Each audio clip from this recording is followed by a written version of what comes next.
Hi everyone, welcome back my channel. ಇವತ್ತಿನ recipe ಬಂದುಬಿಟ್ಟು ಎಣ್ಣೆಗಾಯಿ ಪಲ್ಯ ಹೇಗೆ ಮಾಡೋಂತ ನೋಡೋಣ. ತುಂಬ ಸಿಂಪಲಾಗಿ ಟೇಸ್ಟಿಯಾಗಿರುತ್ತೆ. ನೀವು ಕೂಡ ಟ್ರೈ ಮಾಡಿ ಹೇಳಿ ಹೇಗಿದೆ ಅಂತ. ಇಲ್ಲಿ ಮೊದಲಿಗೆ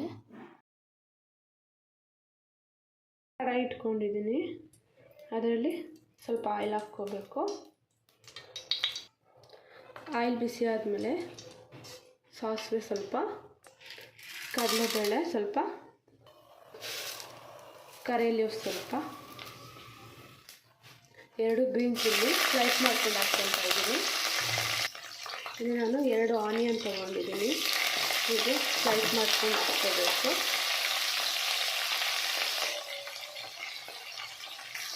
ಆನಿಯನ್ ಫುಲ್ ಸಾಫ್ಟ್ ಆಗೋವರೆಗೂ ಚೆನ್ನಾಗಿ ಫ್ರೈ ಮಾಡ್ಕೋಬೇಕು. ರುಚಿಗೆ ತಕ್ಕಷ್ಟು ಸಾಲ್ಟು,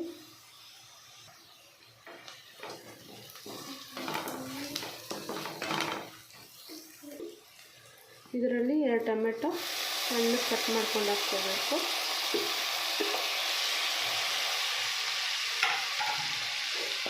ಹಾಕೊಂಡು ಫುಲ್ ಸಾಫ್ಟ್ ಆಗೋವರೆಗೂ ಫ್ರೈ ಮಾಡ್ಕೋಬೇಕು. ಇದಕ್ಕೆ ಸಣ್ಣ ಕಟ್ ಮಾಡ್ಕೊಂಡಿರೋ ಬದನೆಕಾಯಿ ಹಾಕ್ಕೋಬೇಕು. ನಾವು ವಾಂಗಿಬಾತ್ಗೆ ಯೂಸ್ ಮಾಡ್ತೀವಲ್ಲ ಆ ಬದನೆಕಾಯಿ ಇದು. ಲಿಡ್ ಕ್ಲೋಸ್ ಮಾಡಿದ್ರೆ ಫ್ರೈ ಮಾಡ್ಕೋಬೇಕು. ಲಿಡ್ ಕ್ಲೋಸ್ ಮಾಡಿದ್ರೆ ಟೇಸ್ಟ್ ಹಾಳಾಗುತ್ತೆ. ಇದಕ್ಕೆ ಅಂತಲೇ ಆಯಿಲ್ ಸ್ವಲ್ಪ ಜಾಸ್ತಿ ಹಾಕ್ಕೋಬೇಕು. ಆಯಿಲ್ ಹಾಕ್ಕೊಳ್ಳೋದ್ರಿಂದ ಟೇಸ್ಟ್ ಚೆನ್ನಾಗಿರುತ್ತೆ. ಇದು ಬೇಯೋಕ್ಕೆ 15 to 20 ಮಿನಿಟ್ಸ್ ಆಗುತ್ತೆ.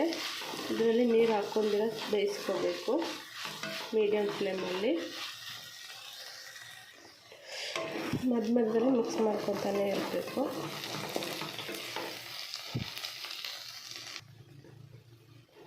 ಇದು ಚೆನ್ನಾಗಿ ಸಾಫ್ಟಾಗಿ ಬೇಯ್ದಿದೆ. ಇದರಲ್ಲೇ ನಾವು ಇವಾಗ ನುಣ್ಣಗೆ ಗ್ರೈಂಡ್ ಮಾಡ್ಕೊಂಡು ಇಟ್ಕೊಂಡಿರೋ ಕೊಕೊನಟ್ ಹಾಕ್ಕೋಬೇಕು. ಕೊಕೊನಟ್ ಜಾಸ್ತಿ ಹಾಕ್ಕೊಳ್ಳೋದ್ರಿಂದ ಟೇಸ್ಟ್ ತುಂಬ ಚೆನ್ನಾಗಿರುತ್ತೆ. ಇದರಲ್ಲಿ ಕೊರಿಯಾಂಡರ್ ಲೀವ್ಸ್ ಕೂಡ, ಕೊಕೊನಟ್ಟು ಕೊರಿಯಾಂಡರ್ ಲೀವ್ಸು ಸ್ವಲ್ಪ ಜಾಸ್ತಿನೇ ಹಾಕ್ಕೋಬೇಕು.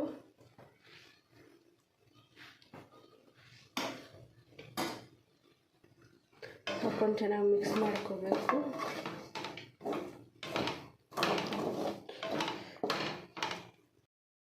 ಬಿಸಿ ಬಿಸಿ ಎಣ್ಣೆಗಾಯಿ ಪಲ್ಯ ರೆಡಿಯಾಗಿದೆ. ನೀವು ಕೂಡ ಟ್ರೈ ಮಾಡಿ ಹೇಳಿ ಹೇಗಿದೆ ಅಂತ. ಲೈಕ್, ಶೇರ್, ಕಮೆಂಟ್, ಸಬ್ಸ್ಕ್ರೈಬ್ ಮಾಡಿ.